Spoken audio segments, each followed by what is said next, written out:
Ce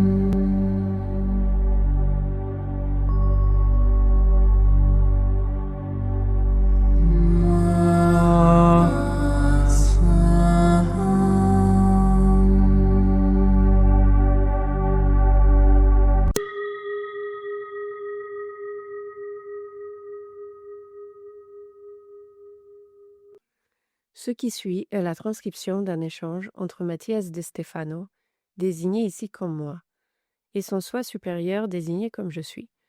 Dans cette capsule, la voix féminine incarnera le moi, tandis que la voix masculine représentera le je suis. Cette conversation, intitulée Reproduction, a été réalisée le 26 avril 2023. Ce matin, dans la pyramide, ce que j'ai vu et ressenti... Quoi? J'espère que ce n'est pas le devoir d'aujourd'hui. Ça dépendra de toi. Ça me semble difficile. Raconte-moi ce qui s'est passé. Quand je suis entrée, il n'y avait personne.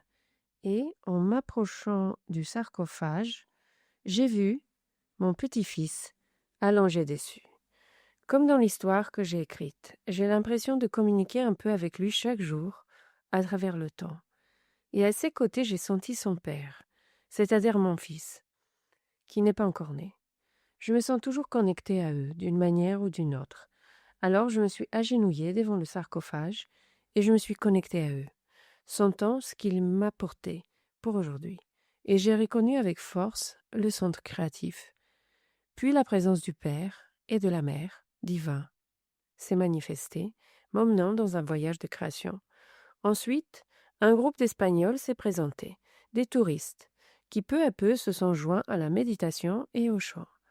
Soudain, je me suis retrouvée à assister par des chants et des paroles à la mise en scène d'un acte de fécondation entre ces deux énergies qui déposaient leur énergie dans le sarcophage, m'expliquant que cela même s'étendrait au réseau fécondant la planète. Je n'ai pas bien compris, mais rien n'était sexuel. À aucun moment une énergie de sexualité ne s'est manifestée, mais plutôt une énergie d'unité et de fertilité, comme de force qui se donnerait la main pour initier quelque chose. C'est la reproduction. C'est-à-dire, je sais que j'aurai un enfant un jour, mais la reproduction? Analysons. Encore, revenir à. Pro, vers l'avant, dans un but. Doucérer, porter, conduire, diriger. Et sio, action. La reproduction est l'action de conduire quelque chose dans le but d'avancer encore et encore. Cela n'implique pas nécessairement d'avoir un enfant. Il existe différents types de reproduction. Reproduction biologique, reproduction cellulaire, reproduction sexuelle, reproduction physique, reproduction émotionnelle, mentale, interdimensionnelle. Mais toutes proviennent de la même chose, produire. Produire est l'acte de diriger ou de mener quelque chose vers une destination précise. La production cellulaire est le mécanisme par lequel l'univers génère la vie, à travers la réplication de fractales. Tu peux l'imaginer comme une usine où l'on fabrique justement un produit. Le produit est le sujet ou l'objet qui est produit. Dans la fabrication, différentes structures, sections et processus sont mis en œuvre par différents agents. Qu'il s'agisse de personnes, de machines, d'animaux, de bactéries ou de champignons, selon le cas, et qui, à travers différents niveaux d'activité, génèrent un produit final. C'est comme dans l'émission de télévision Comment font-ils, où l'on prend des objets du quotidien et où, en quelques minutes, on raconte le processus de production, depuis l'obtention de la matière première jusqu'à ce que vous l'achetiez ou qu'il arrive entre vos mains. Tout cela s'appelle la production, et un objet recherché par beaucoup aura une forte productivité. Tu peux voir maintenant qu'il existe un produit qui nécessite une production pour devenir productif. Oui, je comprends. Eh bien, au niveau organique, biologique, il en va de même. Un organisme doit produire en permanence son produit essentiel, les cellules. Ton corps produit environ 4 millions de cellules par seconde. C'est une usine en constante régénération, qui continue de créer même après la mort. Bien que la plupart soient des globules rouges, Une grande quantité reproduit les cellules des organes dans le but de les maintenir en perpétuel renouvellement. En moyenne, en 8 ou 9 ans, chaque cellule de ton corps aura été remplacée, ce qui signifie qu'à l'âge de 8 ans, tu étais un être complètement différent et unique. Et ce processus se répète tous les 8 ou 9 ans, à l'exception des neurones, bien sûr. Cet acte de production incessante s'appelle la reproduction. Se reproduire encore et encore. Or, si nous comprenons que les organismes de l'univers sont un même être qui se multiplie en produisant davantage de lui-même et qui trouve le moyen de se multiplier à l'infini par l'échange et la génération d'énergie en se reproduisant, nous pouvons comprendre que tout ce qui existe est le produit d'une reproduction constante, qui ne fait que complexifier les systèmes dans lesquels elle se produit. Par résonance, les molécules se reproduisent en captant des atomes. Les composés chimiques se reproduisent en générant des effets tels que la cristallisation, et les cellules font de même, produisant des organismes complexes qui reproduisent le même système.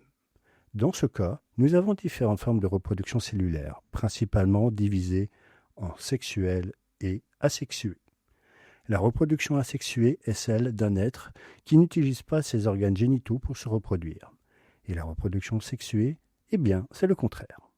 Imagine maintenant que les organismes complexes, comme un animal, une plante ou un être humain, utilisent ces types de reproduction de la même manière que les cellules. En échangeant de l'énergie et des données, il existe un appel naturel à la reproduction, quelque chose d'inévitable en biologie. Pourquoi ? Parce que chaque cellule en toi est programmée pour se multiplier et continue à générer une chaîne ininterrompue de transfert d'énergie et de données. La clé de l'univers réside dans la constance du temps et de l'espace. Et les cellules n'y font pas exception. Elles sont et existent en fonction de cette constante. Donc, elles ne meurent pas en soi, mais transmettent leur énergie à la suivante pour que l'information se perpétue. Eh bien, la seule chose qui existe, c'est l'information. Et la matière n'est rien d'autre qu'une forme sous laquelle l'information s'organise pour améliorer sa continuité et sa transcendance. C'est précisément de là que vient le mot information, quelque chose qui est en train de se former. Tu peux comprendre que c'est là la clé de l'éternité dans l'univers, car seules ces formes changent et l'information perdure. C'est pourquoi l'information, les données qui vivent dans ton corps et construisent ta réalité, ne cessent de demander à se reproduire, afin de pouvoir continuer à s'étendre même après la mort. Et c'est là un appel de la nature à la reproduction. Mais tout le monde ne ressent pas cet appel. Si, ils le ressentent, mais de différentes manières. Comme nous l'avons dit, biologiquement, la reproduction peut se faire de manière asexuée, comme chez les étoiles de mer, les plantes, les champignons, les bactéries et autres micro-organismes, qui se divisent pour générer de nouveaux individus, ou utilisent des spores ou des graines pour se reproduire. D'autre part, il y a les êtres sexués, sexe égale section, c'est-à-dire ceux qui séparent les femelles des mâles, qui ont recours à une reproduction génitale. L'objectif principal des cellules est d'obtenir de l'énergie, alimentation, de stocker de l'énergie, sommeil, et de transmettre de l'énergie, reproduction. Certains animaux, plus précisément dans le monde des oiseaux et des mammifères, ont réussi à transposer ce mécanisme d'échange d'énergie à un niveau de survie plus complexe, appelé plan émotionnel. L'amour, l'affection. Ce qui ne nécessite pas d'une sexualité, mais une simple présence qui nourrit et apporte sécurité et énergie par le partage. Les hominidés ont transformé cela en culture et les humains l'ont transformé en civilisation. Autrement dit, l'échange d'informations a cessé de se faire exclusivement au niveau cellulaire physique, pour passer également par l'émotion et l'intellect.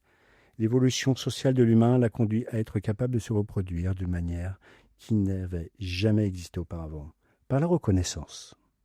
Autrement dit, grâce à des outils qui permettaient à l'individu de perdurer à travers un produit, une histoire, une légende, des accomplissements, des actes publics, l'art, la maîtrise, ce qui permettait que son information ne doive pas nécessairement être transmise par le biais de la sexualité physique. Oh, je comprends le chemin qu'a pris notre évolution.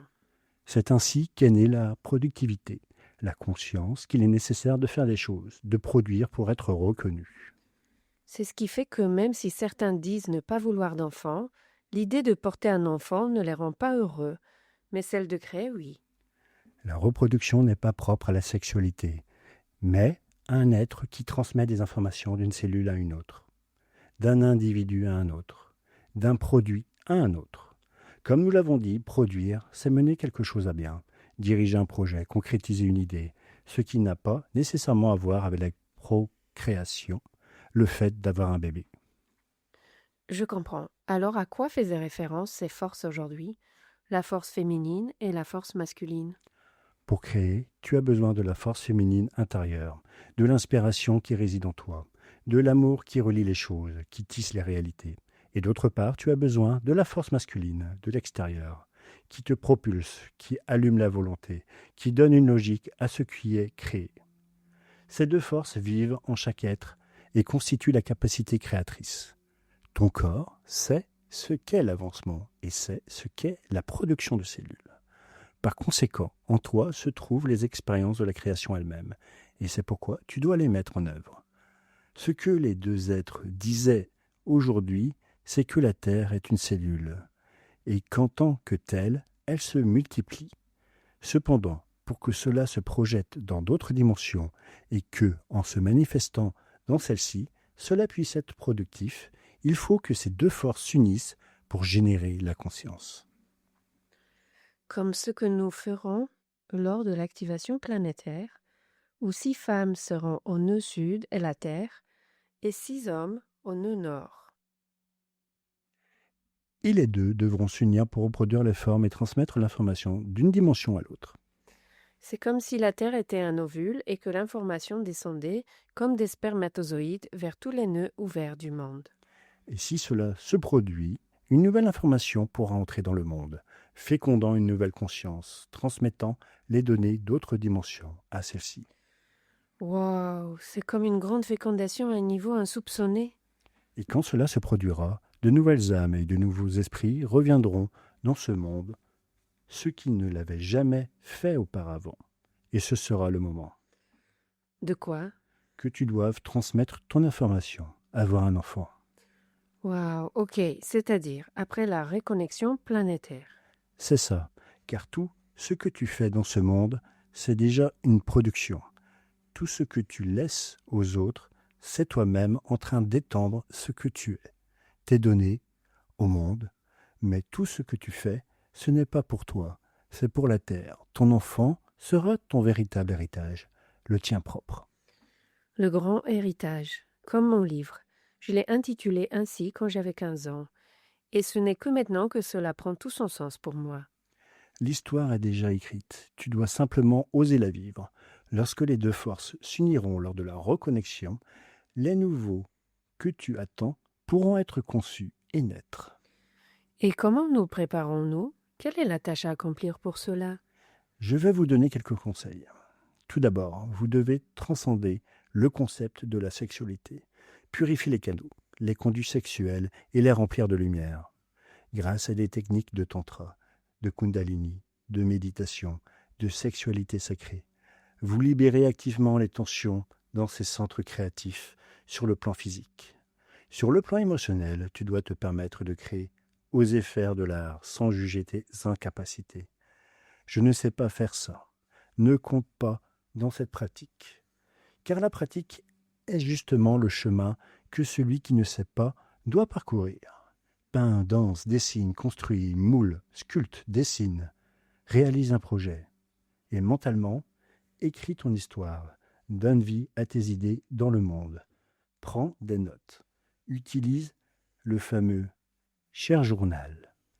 Raconte-toi par écrit ce qui a l'habitude de vagabonder dans ta tête. Le centre créatif consiste à manifester, à concrétiser, à créer de l'art dans tous les sens du terme. Je suis concepteur de la création. En te reconnaissant, que ce soit de manière sexuelle ou asexuée, tu te reproduiras, tu diffuseras ton information au monde. Sais-tu déjà par où tu vas commencer ? Oui, je peindrai le monde, et ainsi je me peindrai moi-même.